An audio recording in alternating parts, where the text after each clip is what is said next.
Brandy Norwood, born on February 11, 1979 in Macomb, Mississippi, and raised in Carson, California, is a true powerhouse, one of the most iconic figures in music, television, and pop culture.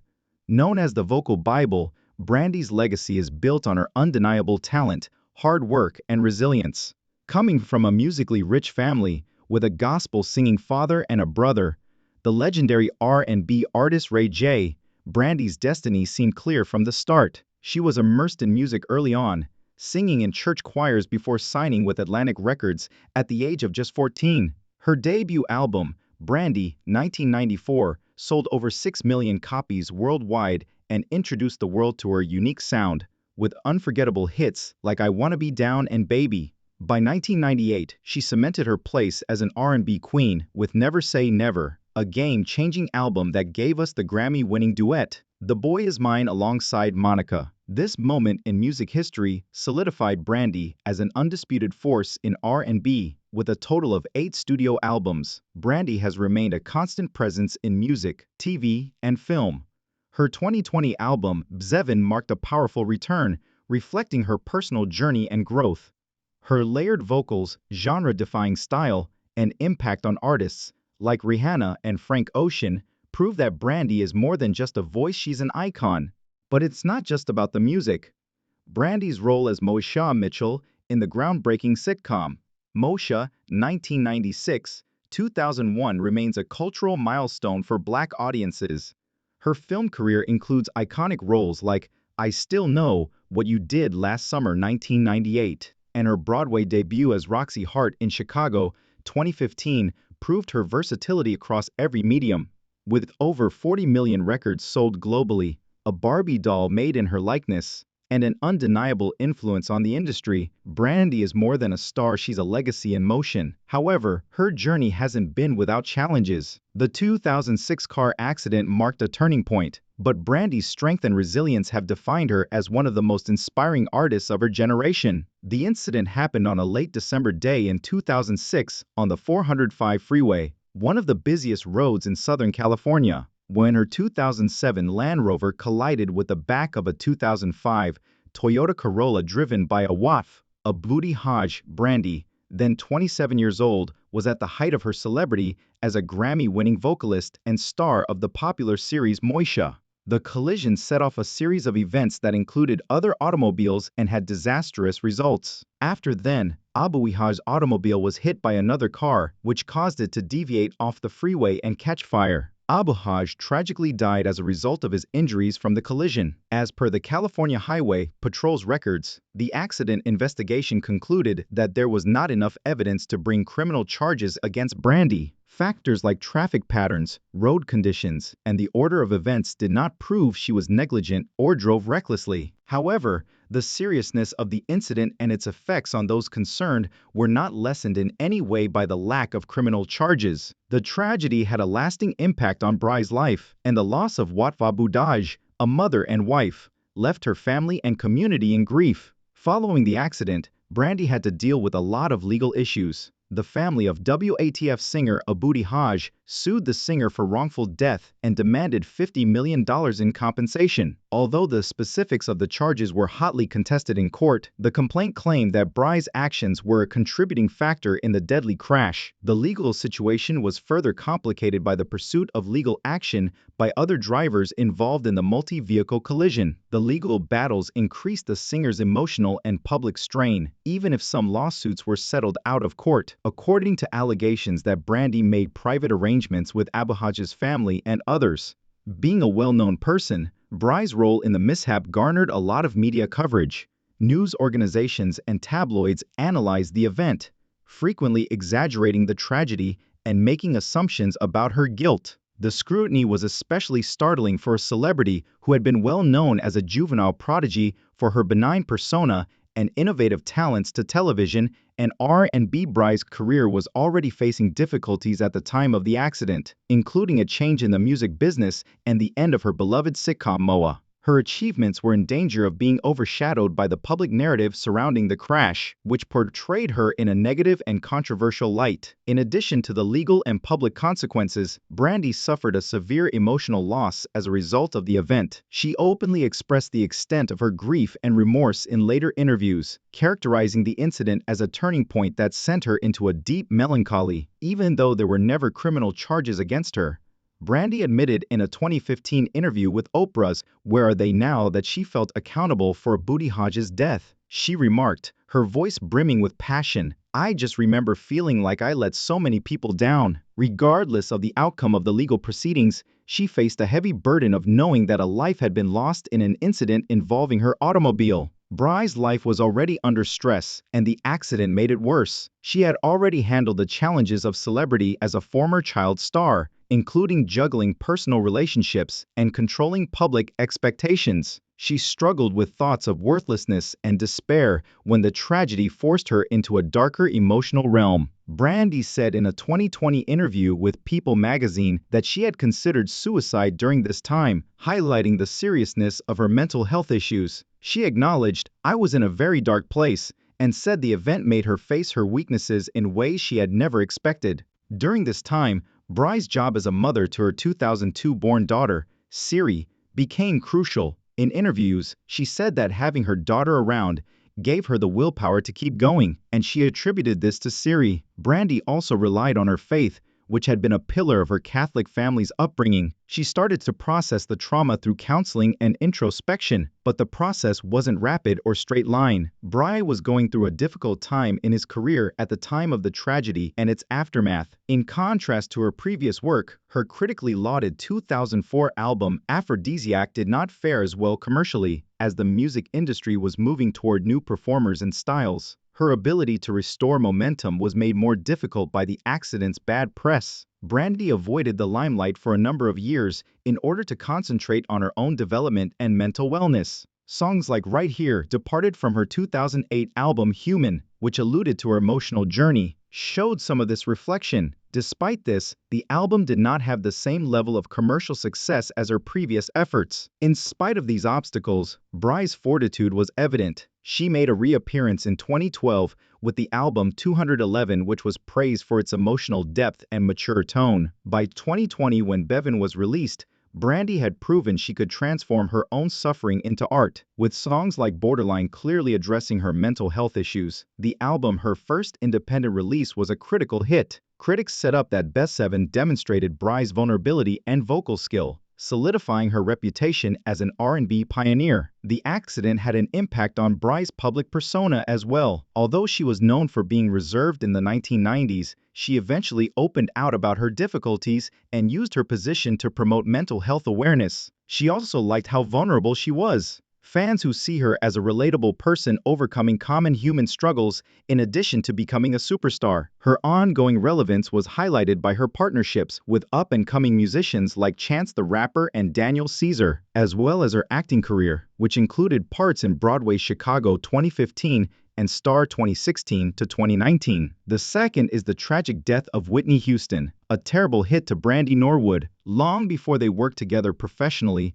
Bry had a deep admiration for Whitney Houston. Houston, whose voice and presence dominated the music industry in the 1980s and 1990s, was Brandy's idol as a little girl growing up in a musical household in Carson, California. A generation of vocalists, including Brandy, were influenced by Houston's songs, such as I Will Always Love You and Greatest Love of All, which sparked their desire to imitate their mentor's emotional depth and technical mastery. Brandy referred to Houston as her musical mother in a 2012 interview with Rolling Out, highlighting the significant impact Houston had on her singing style and professional goals. Working together on the 1997 television rendition of Rodgers and Hammerstein's Cinderella, which was a part of ABC's Wonderful World of Disney series, strengthened their bond. Houston performed the role of fairy godmother and executive producer in this groundbreaking production, while Brandy played Cinderella, the first Black actress to represent the classic figure on screen.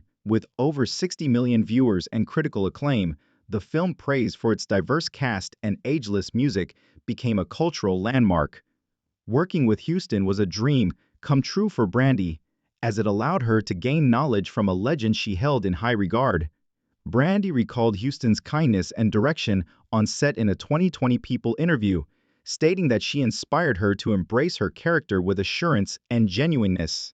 Houston was more than just a Cinderella set mentor. She gave Brandy tips on how to handle celebrity, strike a balance between her personal life and her profession, and keep her voice healthy. Houston's advice was crucial for a young singer who had become well known as a teenager, thanks to her 1994 debut album, Brandy, and the popular series Moesha. For Brandy, who viewed Houston as a friend and role model, their relationship, which was founded on respect for one another and a common experience as Black women in the entertainment business, became an inspiration. Hours before the Grammy Awards, on February 11, 2012, Whitney Houston was discovered unconscious in her hotel room at the Beverly Hilton in Los Angeles. Heart disease and cocaine usage were indicated as contributory causes. However, accidental drowning was the official cause of death. The music industry was shocked by Houston's death at the age of 48, leaving contemporaries, fans, and proteges like Brandy in mourning. The death was extremely personal to Brandy and came at a time when she was already facing serious mental difficulties. By 2012, Brandy was going through a difficult time in her life.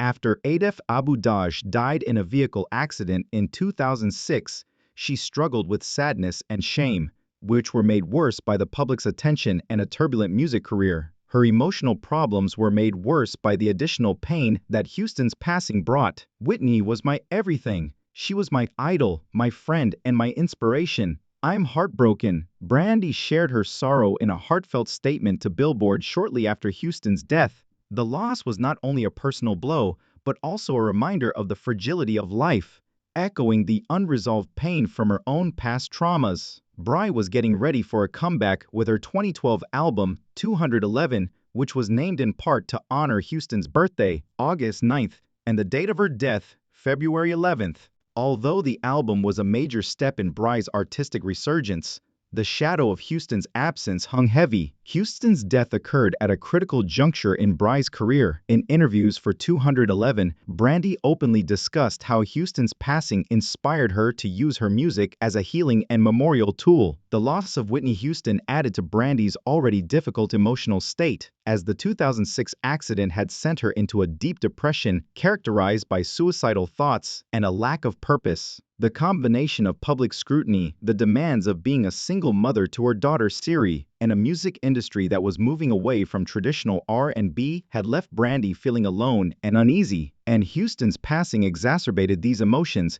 by depriving her of a mentor who had offered support during similarly trying times. Houston had been a constant in Bry's life, and someone who understood the unique pressures of fame and the music industry. Her death not only represented the loss of a personal connection, but also forced Brandy to face the harsh realities of mortality and vulnerability in the public eye. In a 2014 interview on Access Hollywood, Brandy talked about the emotional weight of losing Houston, saying that it felt like losing a part of myself. Bry's sense of helplessness was exacerbated by the media frenzy surrounding Houston's death and rumors about her substance abuse issues, which made it impossible for her to protect her mentor's legacy from public scrutiny. Despite the intense grief, Brandy channeled her suffering into her music and personal development, and her 2012 album 211 became a tribute to Houston, fusing themes of love, loss, and redemption. Critics praised the album for its maturity and vocal depth, noting that Bry's ability to convey raw emotion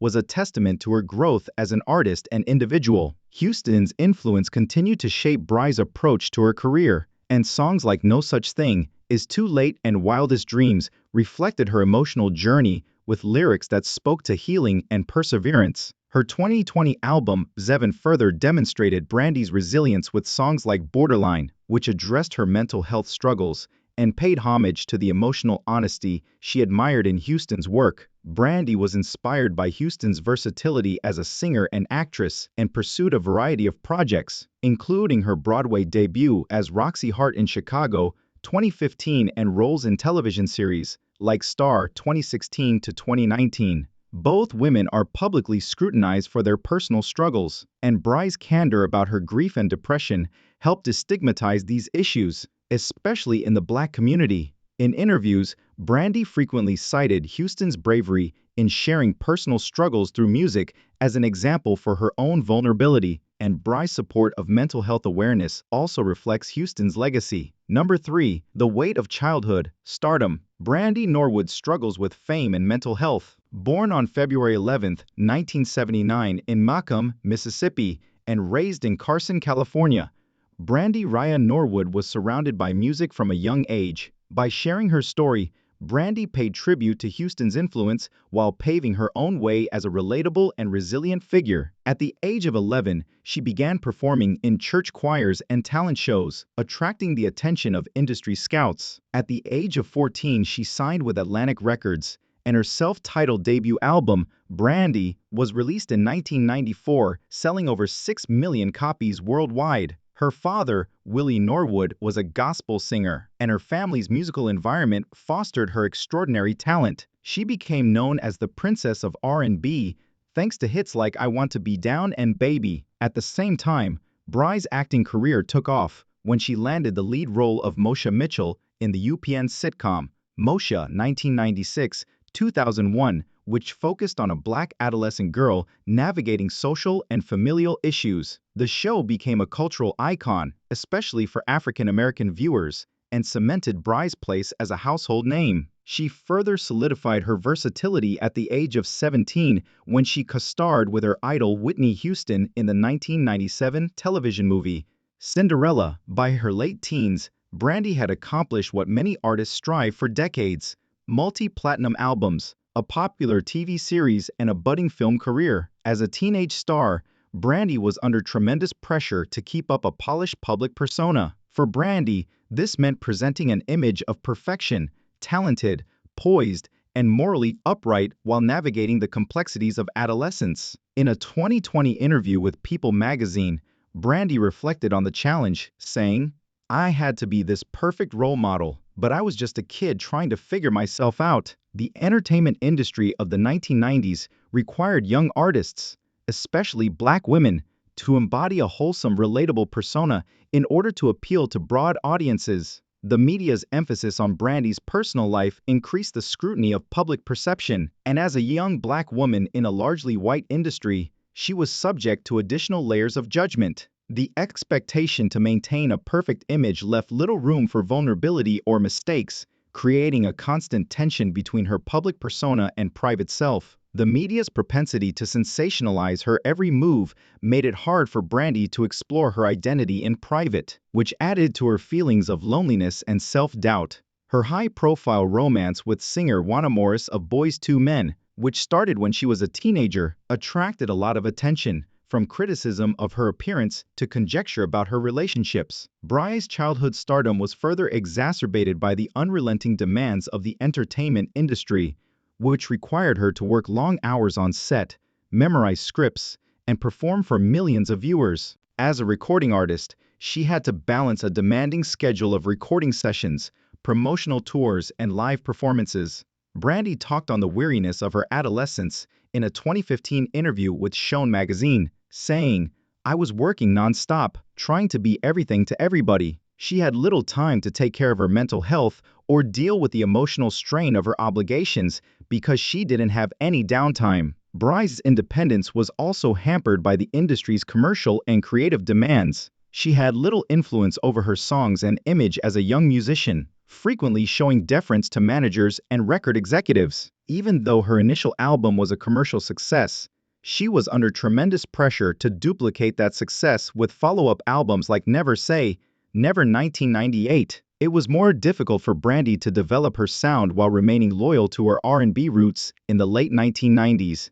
as the music industry shifted toward pop and hip-hop. Her sense of uneasiness persisted throughout adulthood as a result of these work-related pressures and the requirement to stay relevant in a cutthroat industry. Additionally, Brandy had to deal with structural obstacles in the industry as a black female musician, such as a lack of opportunities and representation. Even though she was successful, she frequently felt that she had to prove herself in unwelcoming environments. She had to represent her community in addition to the need to break down barriers, which was obvious in her historic role as the first black Cinderella. This added layer of responsibility was particularly taxing on her young shoulders. Childhood stardom's cumulative effects were a major factor in Bry's mental health issues. She was susceptible to anxiety and despair as a result of the ongoing pressure to perform, both literally and symbolically. She carried a sense of inadequacy into her 20s as a result of the industry's merciless pace and the inability to make mistakes in public. Brandy disclosed in a 2020 People interview that her early celebrity helped her reach a low point in her mental health, as she battled feelings of inadequacy and the anxiety of disappointing other people.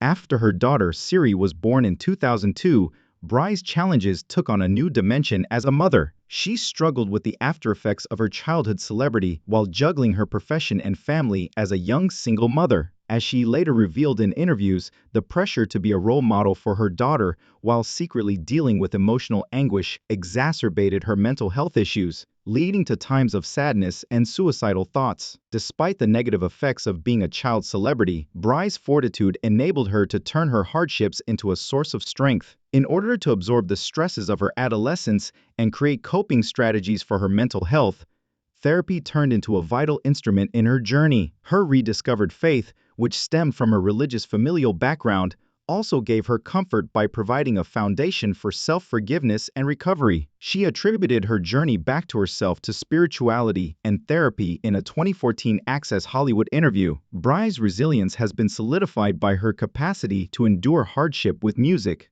therapy, and faith. Her lasting talent is demonstrated by her 2020 album, Bezavin, and ongoing acting assignments. She is hailed by both fans and critics as a 90s icon whose impact endures in pop and R&B culture.